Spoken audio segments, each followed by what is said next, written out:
Well, hello everyone. This is Shanka Ponsale and Andrea Ferguson. with the Shank Show. And today we are truly separated physically. And I'm in Bali. I'm a little bit tired because it is 9, Late. 9 p.m. Oh, 9. That's Yep. right, it's 14 hours. You're still looking fresh And as a daisy. what's that? You're still looking fresh as a daisy. I, on the other hand, look like I just rolled out of bed. I I can't Maybe you did. can neither confirm nor deny if that's true or not. Okay, well, I brought a video that I did. It's kind of the mashup of the journey and the arrival at the airport. So maybe I can show that and then we can chat a little bit about that. Awesome. Let's go.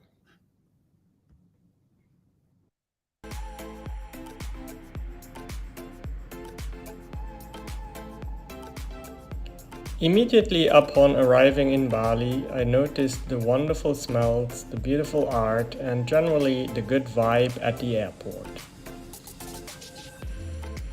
Something that stood out to me was the Grab app, which democratizes the taxi business in Bali. This is very powerful if you understand that otherwise foreigners are typically charged much more than locals just because of their ignorance. When I saw the blue paradise out of the airplane, I knew this trip would be amazing. Everyone from the taxi driver to the staff at the resort is so lovely and friendly. I can't wait to discover more of this beautiful place. As you can see, my accommodation is more than excellent and should allow me to spend some restful days.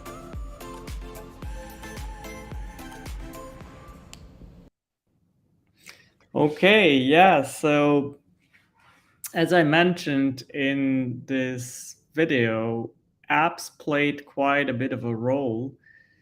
And I'm trying to see, of course, we use apps to purchase the tickets, and then we use app to track the flights. But what was very interesting to me is that upon arrival, this country, Indonesia, is actually leveraging apps a lot to manage their immigration and their customs. For example, I had to download a health app where you have to enter your name and your information about your health, and that was mandatory. So when we arrived, there was a QR code, and you could scan and then download that app. And it seemed to me that it was absolutely mandatory. So I'm asking myself, what happens to people who don't own a smartphone? I don't know if that is even a thing, but technically you cannot come into this country if you don't have a smartphone. Then when you came into the customs declaration area, there was again, there were indeed paper versions of the customs declaration, but there was also a large display with a QR code again, where you could submit your customs declaration and then it gave you a QR code in return. You went to the counter and they just scanned your code that was basically proof of you having filled out the paperwork, and then you were let in. In the airport or outside of the airport, there were, of course, a bunch of taxi drivers that tried to get me to book them to drive me to the hotel. And my research has shown that apparently there's a double standard. Foreigners are charged a higher rate, which was, of course, something that I didn't really like. So I again, thanks to the internet, other people's blog posts, I found an app called Grab, Grab. And when you open that app on the phone, I don't know if it's visible, but here across the top, you can see food, bike, car, express, Mart, to- Token, and a bunch of things. So all of these things you can do in an app, all of them. So it's basically, if we talk about America, it's a combination of Uber, Grubhub, DoorDash, Shipped, and other apps all in one, which is interesting because it's kind of so, in a way, more advanced than what we have in the US. The only other time where I heard people talk about a similar app is at university with the Chinese students, because they told me they have apps where they basically manage their entire life on that app, and that's one of them. So long story short, with that app I was able to get from the airport to the hotel at a fraction of the cost and very conveniently. And anything else now, shopping and going sightseeing and everything, can be done through the app. So I was just really pleased how traveling in a country that you don't really know has become so convenient in a way due to technology. And yeah, so that's basically my account here about technology and how it has helped me.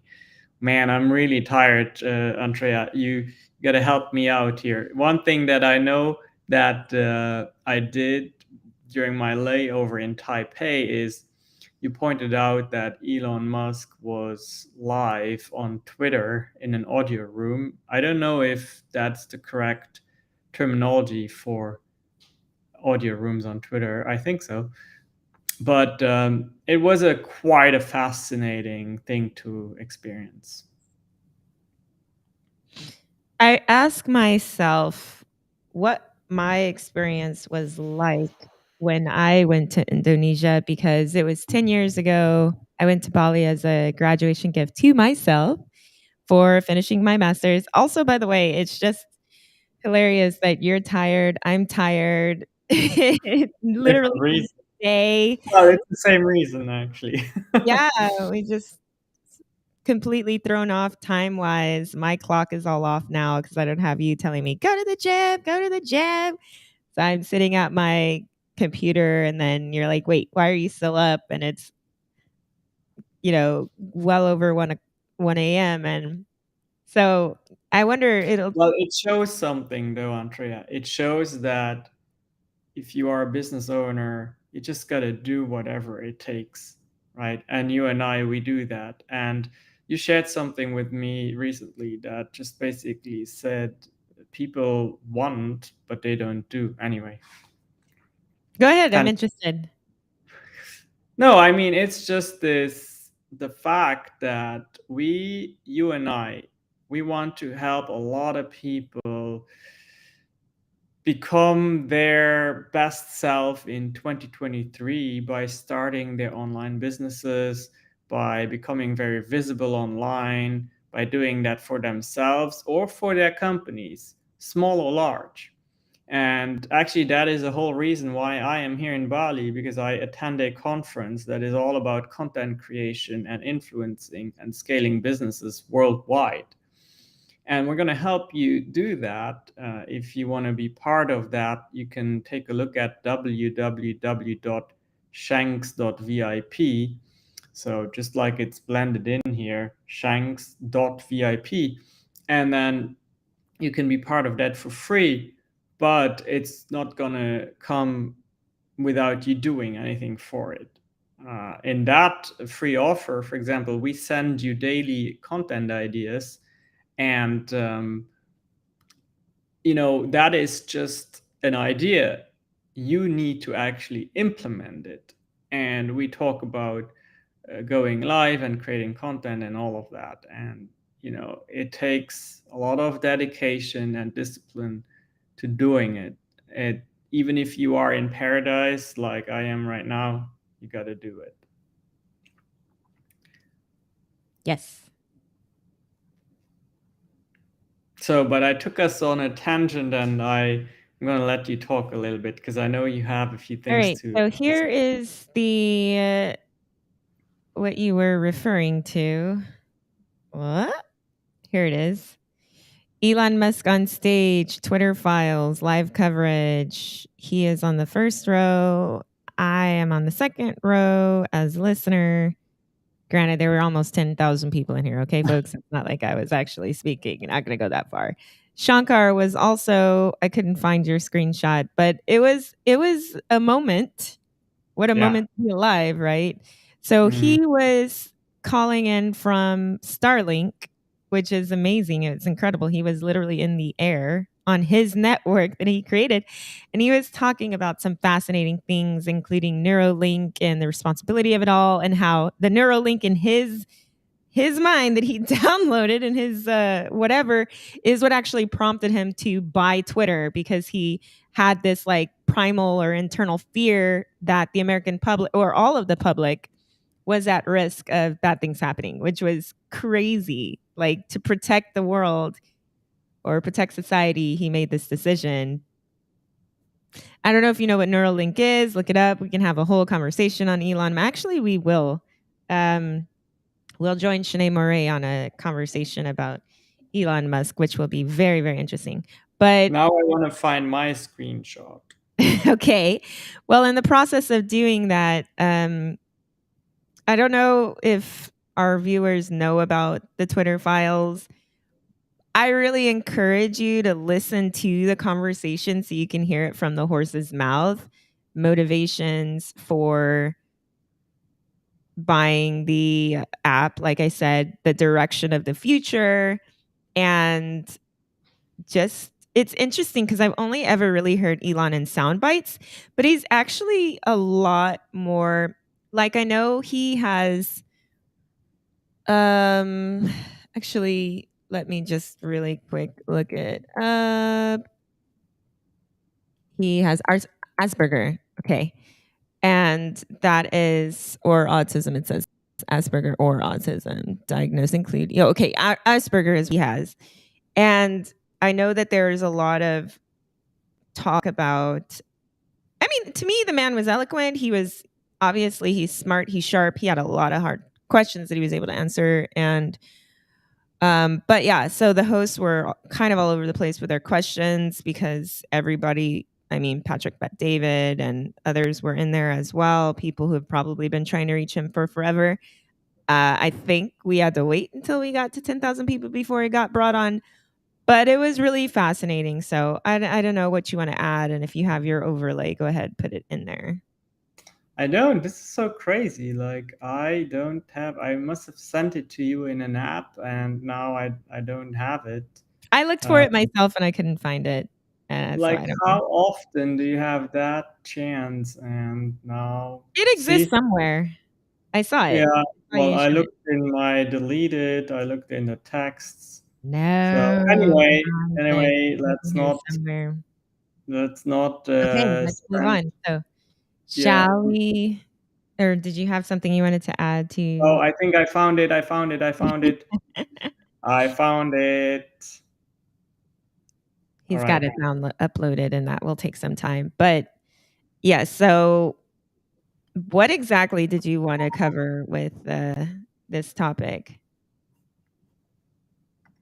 Well, I think just the fact that he talks about open platforms and freedom of speech, and that I think it's just, I don't know exactly how that will kind of pan out, but I think it will be definitely something that the future generation, well, the Generation Z, and even us old millennials, and it's just going to be a very important thing, and it's going to be that fight between individuals, what they want, and what users want, and what politics want, what lawmakers want, and somewhere in all of that there's going to be a common denominator, and that is what it's going to be. And I yeah, just I'm just very curious to find out where that is going to lead us, because it's not very easy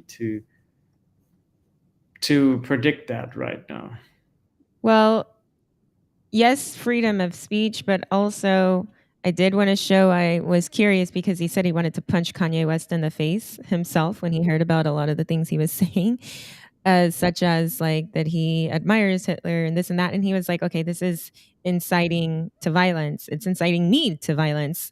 So he briefly touched on it. And I did want to say that, uh, you know, there is there's that. I thought that was pretty neat. I mean, you can't go posting neo-Nazi propaganda and not expect there to be a backlash for that, and so he was removed from the platform, but or suspended.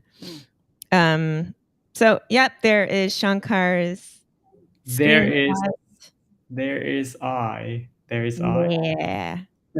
So well, I think the whole navigating content creation is just going to be important if you want to grow your personal brand and your business brand. And we happen to have a program for that as well. It's actually one of our signature programs. It's called Content Masters.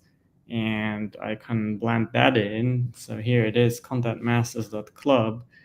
And I want you to go right now and take a look at it. You can try it for $1, just $1.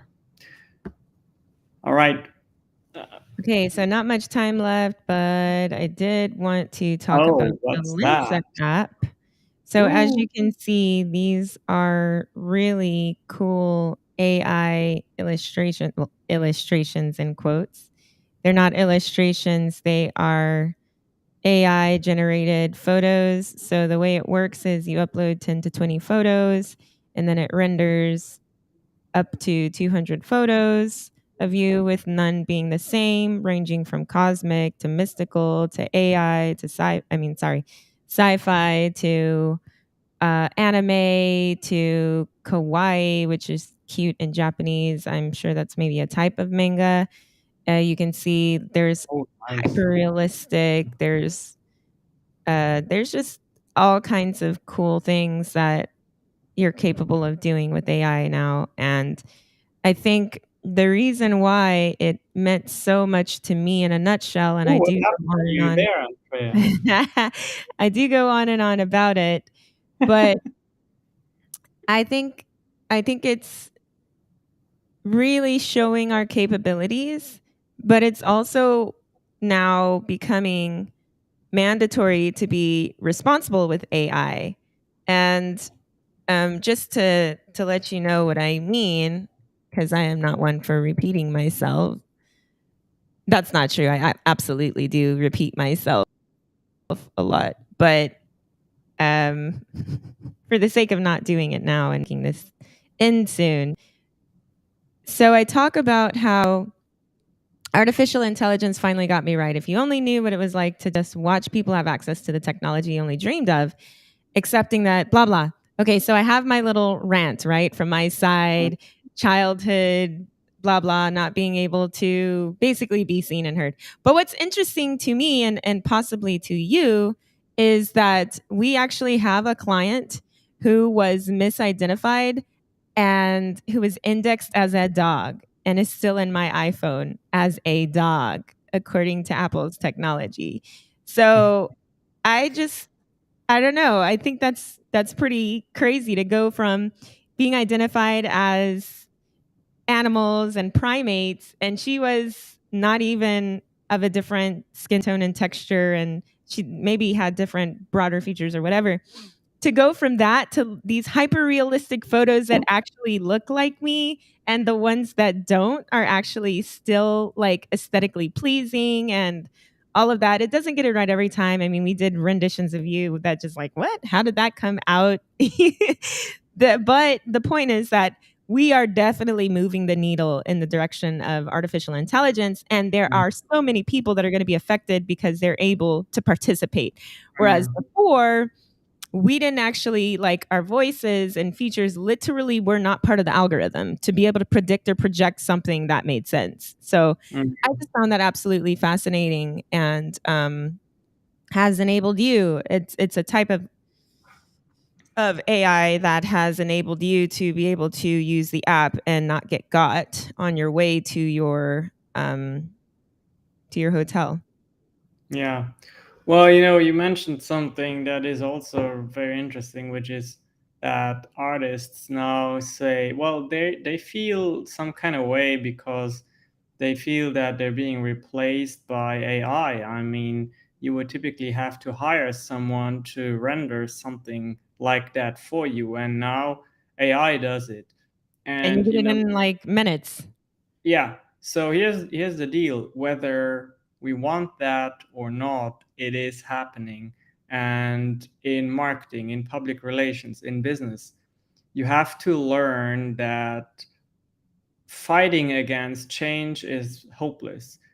Instead, you have to embrace change and apply it to solving problems. And that is something that you and I are constantly working on. And we will guide you through that because here is the truth. So much that happens right now in online visibility is AI driven. Blogs are being written by AI. Video summaries are being written by AI. Ads are being written by AI. Um, explainer videos are being put together by AI. It is absolutely crazy, and we Shanks are utilizing this because if we wouldn't, we couldn't be competitive on the market because AI does things in seconds that sometimes would take you hours. And that is also something that you will learn when joining our community.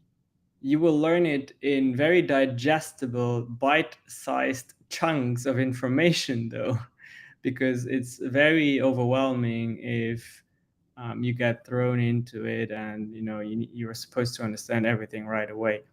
But this is something that is definitely part of the future, and Yeah, you either accept it or you become obsolete. obsolete. That's exactly what I was gonna say. I mean, artists aren't the only ones getting a run for their money Oh because yeah. of this new digital infrastructure that's laying the groundwork for something greater.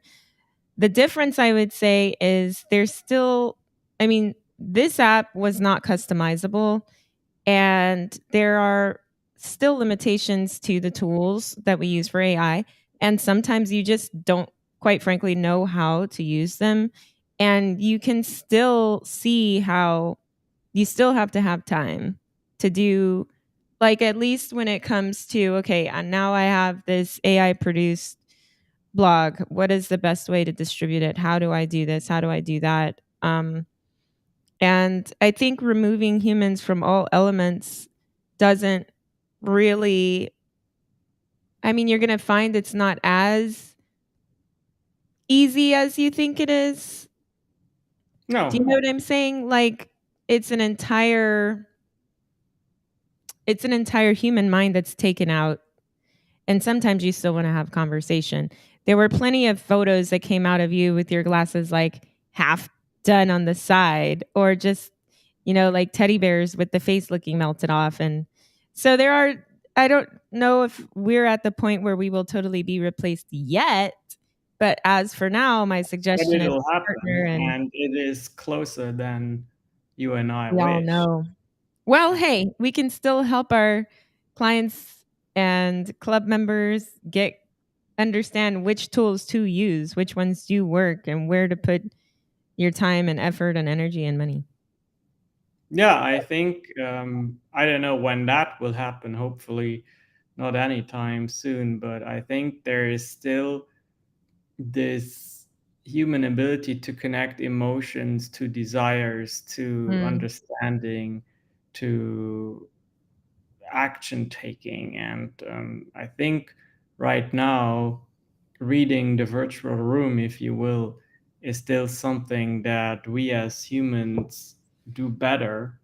But who knows for how long? I mean, I've seen apps already where you have a virtual friend, for people who feel lonely, they have like a virtual chat friend, and they learn kind of the topics you like to talk about and whatnot. So I mean, it's interesting, but again, I know Alexa one is thing. almost there too, right? Hmm. I mean, do you know while you were gone, I spent so much time to asking Alexa questions because I was, Yeah, well, quite frankly, just not willing to go to my computer and look it up. yeah. Yeah, I mean, again, it is inevitable. You have to embrace it, just like our grandparents had to embrace smartphones and digital and the internet. We, you and I, and people close to our age range, have to embrace this AI and virtual reality and tokenization of everything. And yeah, it's a crazy time to be alive. It's Mhm. yeah, we need to end this, I believe, because we're like really going along here. It's a super fascinating topic. But All right. Well, please, in the comments, let us know how you feel about this, what you think will happen, and how it will impact you and your business. We are really interested. that's all for us. All right. Well, Yeah. Andrea, I'll see you a little later on our calls, but for now, we close this and we wish our audience a great, great start into their week. Bye bye.